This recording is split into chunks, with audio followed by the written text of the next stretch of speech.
वाह वाह वाह, सीटियां भी बजा सकते हैं। मोहन सर, क्या एनर्जी है, loving it, seriously. Welcome sir. And the kind of love you already getting, the kind of response जो आपको ऑलरेडी मिल चुका है देश में विदेश में, उसके लिए शुभकामनाएं। एंड सर, ये सवाल जिसका जवाब मैं चाहता हूं, ये हर बार अमेरिका क्यों जाते हैं सर, और ये भी वहीं दिखाई गई, हमें नहीं दिखाया पहले से?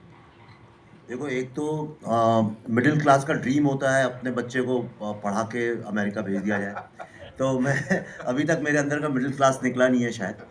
But that's not the reason. The reason इसकी जो बच्चे जब आपके पैदा हो जाते हैं ना, तो आपको सारी दुनियादारी सिखा देते हैं। तो आई रियलाइज़ कि जितने बच्चे बड़े हो रहे हैं, मेरे अपने खुद के भी और बाकियों के भी, और ख़ास तौर पे फॉरेन में जो हमारे डायस्पोरा के भी बच्चे हैं, अगर आप देखें तो मेरा ऐसा मानना है कि अगर आप किसी देश के बारे में जानना चाहते हैं, तो वहाँ की 4-5 फ़िल्में, अगर आप समझिए पोलैंड जा रहे हैं, चेकोस्लोवाकिया जा रहे हैं, अब तो नहीं है शायद, मतलब ये है ना, हाँ, स्लोवाकिया जा रहे हैं या जॉर्जिया जा रहे हैं या तंजानिया, कहीं भी जा रहे हैं, तो वहाँ की 4-5 फ़िल्में देख लें, तो आप उस कंट्री की वेशभूषा, वहाँ का आर्किटेक्चर, वहाँ का खान-पान और रिलेशनशिप, जनरली लोग कैसे कपड़े पहनते हैं और लोकल लोग कैसे हैं, कुछ तो आइडिया उस कंट्री के बारे में लग जाता है। पर मैंने देखा कि अगर कोई जो टिपिकल बॉलीवुड की जो फ़िल्में थीं, अगर उनको कोई देखे तो लंदन, न्यूयॉर्क के बारे में ज़्यादा जान जाता है, इंडिया के बारे में नहीं जान पाता है। तो इसलिए तो the reason is, we at I am Buddha we decided, ये कॉन्शियस डिसीजन था, we decided that what if we use our films as soft power for the country and showcase Indian stories. और प्रॉब्लम ये है कि मेरे को यहाँ पे थोड़ी टाइम भी मिल गया था 2-3 महीने का, तो we started Buddha in a traffic jam. जब रिलीज़ नहीं हो रही थी, 5-6 साल वो अटकी रही फिल्म, which is the new journey of my career. तो हमने कहा क्या करें, तो वी सेड ओके, अगर कोई रिलीज़ थिएटर में नहीं करता है, let's take it to people. और वहाँ से ये सिलसिला चालू हो गया।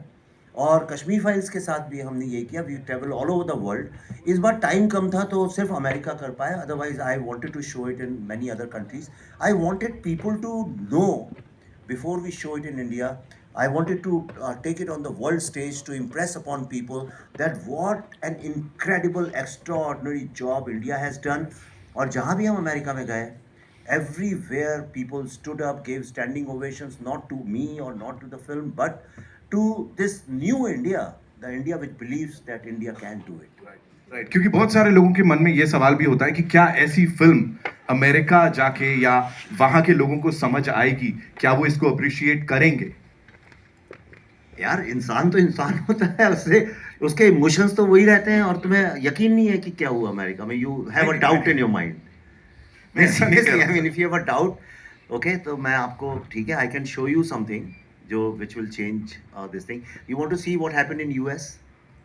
या like why not? Okay, so let me show you a short 6-7 minute video. तुम खुद देखो अमेरिका में लोगों का क्या रिस्पॉन्स था। You saying before the trailer we are playing that? We can, you want me to? What do you people say? हां, shall we? Yes, yes. एक बार जोरदार तालियां हो जाए and all eyes on the big screen. तो improvise करना जरा उसको, जस्ट प्लीज।